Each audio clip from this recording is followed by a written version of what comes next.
Welcome to Penrose Learning, where we make understanding easy. You begin by confirming prerequisites.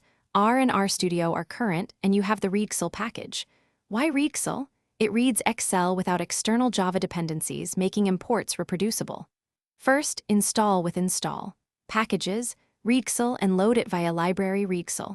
Then, identify the workbook path, copy it from the RStudio files pane, or use normalize path.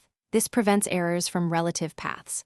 Once done, you're ready to call readXL with sheet and range options to start importing actual data. You now run the import specifying sheet and range to avoid extraneous cells. Why specify call types? Because Excel mixes types. Explicit parsing prevents unwanted NAs and factors. For example, df read Excel path, sheet equals data, range equals A1G200, call types equals C, text, numeric, date.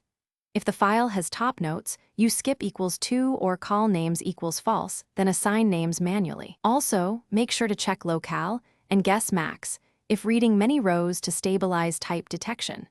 You finish by validating and tidying the imported table so it's analysis ready. Run glimpse, df, and summary, df, to confirm types and spot missing values. Convert columns as needed with as, numeric, or parse date, because analysis depends on correct types. Save a clean copy with write CSV or save RDS for reproducibility.